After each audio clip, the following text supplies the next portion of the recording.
What's up, guys? It's Epic SDG. And this is Epic Boss. And today we're going to give you our COD Advanced Warfare review. So COD's been out for about 2 weeks now, and I really wanted to wait before I did a review because I wanted to really get a feel for the game.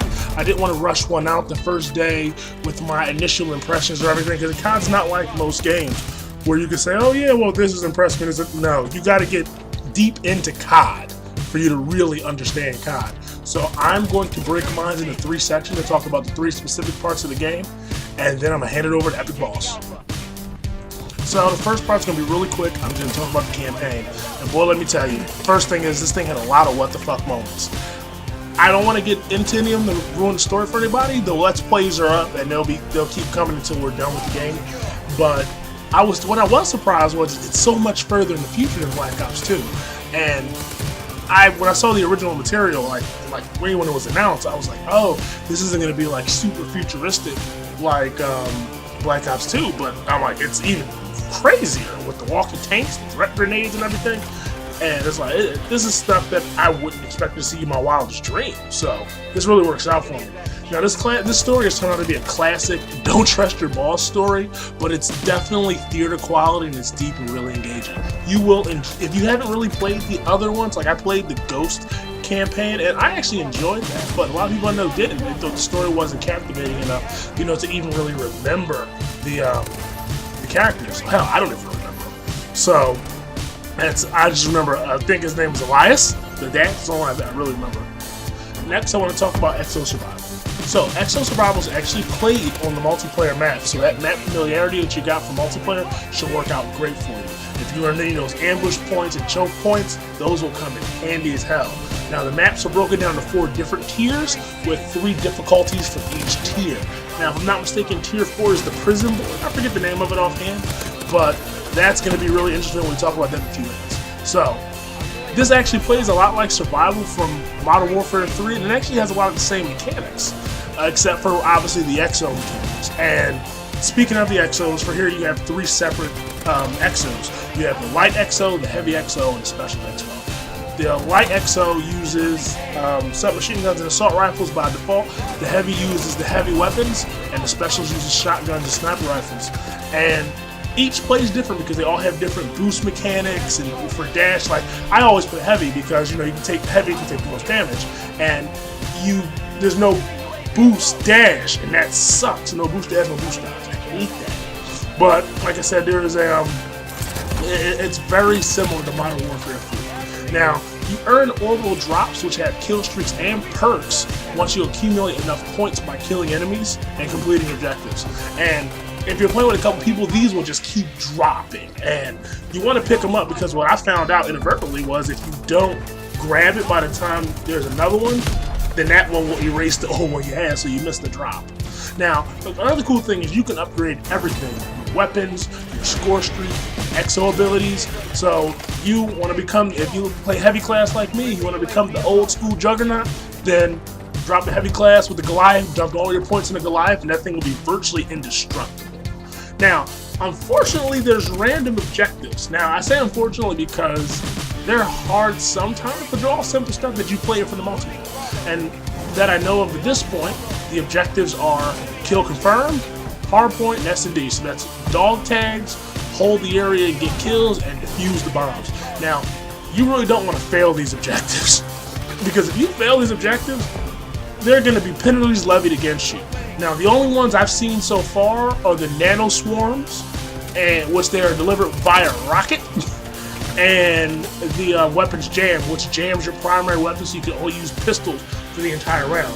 And the worst thing about it is, the second you clear that round that you're in, when you fail the mission, it immediately starts the next round. So there's no time to go and buy any upgrades or anything. You're just thrown right back to the wolves, whatever bad penalty you have. Now, once you get, if I'm not mistaken, correct me if I'm wrong in the comments, but once you get to level 100, which is 25 tier 4, for the tier 4 map, that's when you unlock the zombies mission that happens inside the actual prison.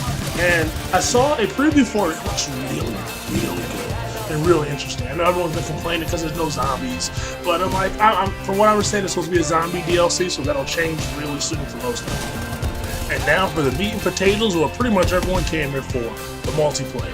Now, there's a lot to talk about in the multiplayer, but I'm going to boil this down to a couple of really key points, and we're going to jump right into it.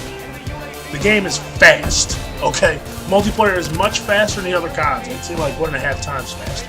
And it changed the entire feel of the game, and it's all thanks to exo movement.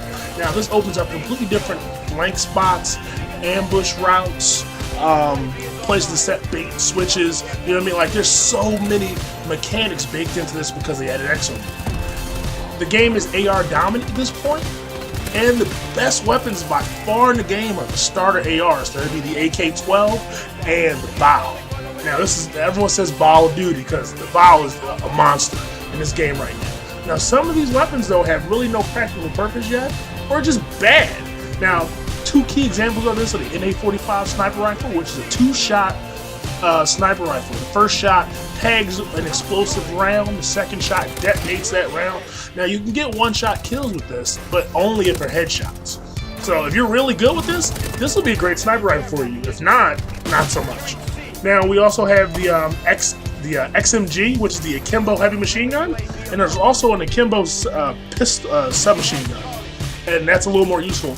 But at this stage of the game, the XMG is just not, it's just a bad weapon. I'm like, it has practical purpose, but I think we'll see, everyone keeps talking about this won't be on the pro circuit, but I think it actually might be, because for objective-based games where you have to hold an area like Hardpoint, this is a perfect anchor weapon. You just lock in with the extended mags, and you have 225 bullets, a magazine for 2 guns firing simultaneously that are really accurate once you lock in. So this will work. That's a really good strategy. It'll work out really well. Now, some attachments are much stronger than the previous versions from other games, like the foregrip and the stock. They are super strong. The foregrip virtually reduces the recoil to like 1/10 of what it would be, and the stock allows for super fast lateral movement. Now, some attachments are worth shit. The laser sight is not good in this game as it's been in the other games, so I don't even run it as a viable option, especially if you're on a sub. They have really good hip fire spreads, and the BOW, which like I said is the best assault rifle right now, has a really good hip fire spread. So you don't have to really worry about that. Now, some things basically unchanged, which is like a quick draw grip, which I think drops you down to a little under a quarter of a second for your drawdown sights. So I'm like, the attachments still need a little balancing, and I think that'll happen more as the game is out longer. Now, the new sights are interesting and can be used in a variety of different builds, but the red dot sight still reigns supreme, just like in all the other CODs. I'm like, you'll find that's what you're using, you won't need anything else. The tracker sight's nice though. Perks work pretty much as expected, but the new perk peripheral, which makes the minimap larger, is amazing. Now, what I'm really surprised is there is nothing to see like deployables or kill streaks. I forgot what it was in the other CODs. There's nothing so you can see those like through walls or anything. And I'm like, I never really used that, but I'm sure some people missed that because that was kind of a crush perk.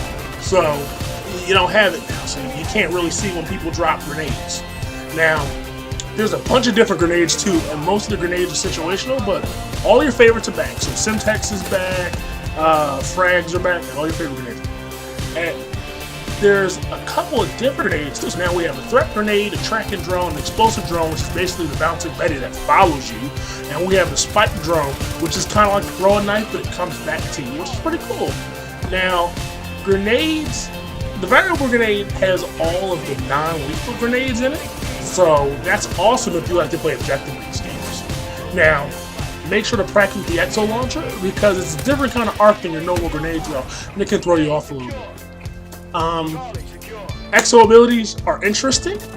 I'm like, they really changed the dynamic of the game, but there's only a couple I really use, which is Overclock, Mute, Ping, and Trophy. Those are the only ones I really ever use because those are the most conscious of actual team-based play. Those actually help you and everybody else mostly. Now, score streaks feel a little underpowered and difficult to use, but are basically unchanged. Most effective things of all are just like ones from the previous copies. UAV, the System Hack, the Warbird. The Goliath is basically the Juggernaut, so I'm like, it's perfect for it. Remote Turret and Care Packages get an honorable mention, but everything else is highly situational. Map-specific score streaks are back as well. So the sniping mechanic's a little different, but quick scoping is definitely a thing. You'll see some clips of me getting quad feeds coming really soon with that sniper rifle. I got really good watching a couple of people and taking some tips. The maps are generally close to medium range, 3 lanes with long range support points. Now, the maps are generally easy to learn, and map 5 will go a lot way when it comes to the exo abilities like we talked to earlier with your flanking routes and your ambush points. And this game is super competitive already. Okay, there's a lot of different modes for everyone to enjoy. Right now, I'm geeking off of Momentum Hardpoint. I've never been a big Hardpoint player, but it's fun this time. I really like it. It's really enjoyable, and I'm happy that they brought back ranked play clan wars. Now, for me, that's all I got. I know it's a lot of information. This is SDG signing off, and Epic Boss is coming up next. Thanks for listening, guys. Hey guys, Epic Boss here. So here's my take on the game. When I first got Advanced Warfare, I got it with the Advanced Warfare bundle pack that came with the console, and I was super excited about it because I didn't want to buy a regular Xbox because I just didn't really like the way it looked, but when I saw that, I was like, I have to have it. But that's another time, a story for another time. But getting to the game, when I first played it, I was a little apprehensive because I didn't like Call of Duty Ghosts, but SDG told me this was going to play nothing like that, so I gave it a try, and at first I didn't really like it because it was a little too fast paced, and having the exoskeleton coupled with still trying to, you know, kill people and be strategic and stuff like that, depending on the game type you're playing, it made it kind of hard for me. So I really didn't like it because it was too fast, and then on top of that, I have small hands, so the joystick was kind of weird, so I ended up having to actually buy a mini, which actually worked better. So after I did that, I really started enjoying the game, and what I really liked was the Call of Duty on the actual game. There's the classic playlist, so I was able to get the feel of the game without having to worry about doing all the extra movements with the exoskeleton and stuff like that. And once I got that down pat, it was just great after that. So I really do enjoy the multiplayer now that I got all the moves and stuff. And then I was thinking to myself, well, why don't you play the campaign so you can understand the exoskeleton even more? And I guess because I wanted to play the game so much, and from like when I played the past Call of Duties, I didn't do the campaign specifically with Ghost because I didn't really care for it. So I just was like, you know what, let me just jump into the multiplayer because the campaign, I really don't care about the story. So that was that. But with this one, I said, you know what, it's a new Call of Duty, new system, let me try it out. So far I think I'm also around the same area as SDG, and I've only done like 5 or 6 missions, but I'm loving it so far. And I think once I started playing the campaign and started to understand the exo moves a little better, it also transitioned well when I started playing the multiplayer. But overall, I am having a great time with this game. I do love all the playlists. I do like the new playlist. I believe it's called Uplink. I think it's more of a like a basketball type of game. I had a lot of fun with that. I think we won our first game. I think I lost my second one, but overall it is fun. I love Hardpoint. Just everything about the game I'm actually really enjoying. So what else do I want to talk about? Oh, Exo Survival. Me and SDG, we played it, and I was actually excited for it because I'm not a zombies fan, so I really didn't, I was really hoping they didn't put zombies in there because I don't really care for them too much. I did like on Ghost when they had Extinction, I did play that a lot, but I was actually looking forward to seeing like how the Exo Survival would be. So we played it, and we got I think it's like 25 levels. And we did that. We got past the first 25, and then I guess it starts over, but the enemies are a little harder. So we did that, and I think we got up to around, I would say like level 14 the second time around. I don't know, but we had fun. He did tell me that there's supposed to be like a zombie, I guess, mode or something like that. Like once you get to a certain tier or whatever. I don't know. Hopefully I don't make it that far because I really don't care for zombies, like I said before, and I don't really want to play that. But Overall, guys, I really am having a good time with this game. If you don't have this game, you should go get this game because it is great. And yeah, I think that's all I got for you guys. So, you know, boss out. Guys, so it looks like the team consensus is definitely get this game. Now, we've been talking about this game for a while previous to us actually having it, so you guys knew well in advance we were going to have this game. So definitely grab it. You guys will enjoy this. Good story, good secondary stuff, and the game is just flat out fun. This is SDG for Epic signing out. Thanks for listening. Take it easy, guys.